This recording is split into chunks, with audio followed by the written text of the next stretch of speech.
Olá, pessoal! Sejam muito bem-vindos à 15ª aula do treinamento de orientação a objetos com C#. Na aula de hoje, vamos aprender a trabalhar com classes abstratas. Mas, afinal, o que é uma classe abstrata? Bem, de maneira muito simples, é uma classe para a gente poder trabalhar com métodos obrigatórios e também métodos que são opcionais, que a gente pode, no caso, reutilizá-los se houver necessidade.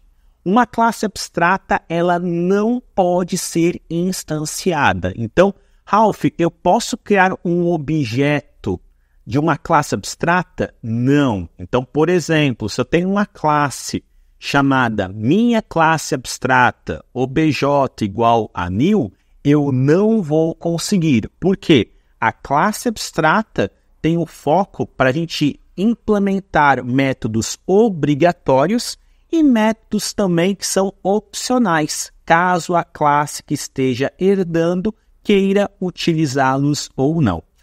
Vamos falar um pouquinho sobre as características da abstração. Então, uma delas é a padronização de projetos, porque através da abstração nós podemos especificar quais são os métodos obrigatórios que temos que ter implementado em nossas classes. Outra coisa bacana é a reutilização de métodos. Uma classe abstrata ela pode ter métodos opcionais e esses métodos ficam disponíveis para todas as classes que herdam uma classe abstrata. E a última característica, e não menos importante, a compreensão do projeto, pois com a abstração a gente garante um código mais limpo, organizado e reutilizado em projetos grandes ou em projetos que tenha uma equipe muito grande aí trabalhando nele, acaba sendo algo muito bem visto. Vamos dar uma olhadinha na prática como criar a nossa classe abstrata. Então, Visual Studio Code, aqui eu estou no nosso projeto 06 Polimorfismo, no terminal eu volto um diretório, cd, espaço, ponto, ponto, e agora podemos criar o nosso 7º projeto, .NET, New Console, -N, 07, abstração.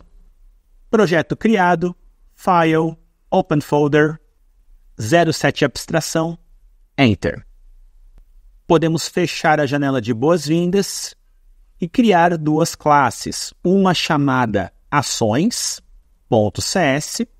e outra chamada pessoa.cs.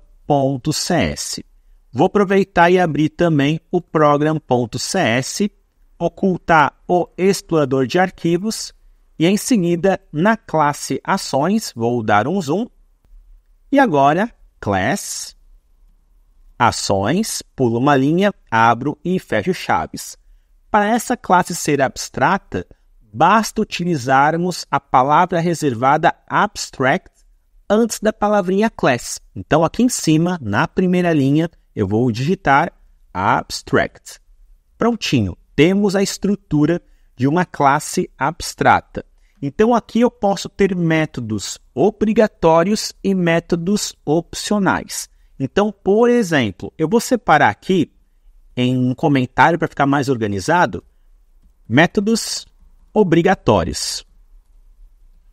Pulo uma linha, public, abstract, void, falar, abre e fecha parênteses, ponto e vírgula. Métodos abstratos não têm regras de negócios, então você não vai definir um if, não vai definir laço de repetição, vetor, nada. Essa regrinha de negócios ela é implementada lá na classe pessoa, tá bom? Vamos criar mais um método. Public, abstract, void, andar. Então, quando a minha classe pessoa fizer referência à minha classe ações, obrigatoriamente tem que ter dois métodos, falar e andar. Ralph, e se eu não quiser ter métodos obrigatórios? Eu quero ter um método que possa ser reutilizado e até ter uma regra de negócios. Então aqui a gente pode criar esses métodos. Olha que bacana. Métodos opcionais. Public, void, pular. Abre e fecha parênteses, pula uma linha, chaves, console, ponto writeLine, estou pulando, ponto e vírgula. Com isso, pessoal, temos 3 métodos, 2 que são obrigatórios a serem implementados na classe pessoa, que são falar e andar, e opcionalmente a classe pessoa pode utilizar o método pular. Vamos lá na pessoa.cs, class pessoa, pula uma linha, abre e fecha chaves, e em seguida utilizaremos o conceito de herança para referenciar a classe abstrata ações. Notem que aqui no VS Code, a minha classe pessoa ficou com um pequeno erro. Passando o cursor aqui em cima, a gente consegue verificar que não foi implementado o método andar e também não foi implementado o método falar. Então, aqui em Quick Fix, eu vou selecionar a opção de implementar os métodos abstratos da classe. Então, clicando aqui, olha que bacana, nós temos aqui, então, o nosso método andar e o método falar. E aqui dentro vocês podem ter a regrinha de negócios que vocês quiserem. Por exemplo, eu posso colocar aqui console.writeLine, estou andando. E abaixo, console.writeLine, estou falando. Então, notem, esses 2 métodos são obrigatórios a estarem aqui em pessoa. Já o nosso método pular está aqui. Ele é opcional. Então, se posteriormente, dentro do construtor ou dentro desses 2 outros métodos, eu quiser utilizar o método pular, tá bem tranquilo. Tá bom, pessoal?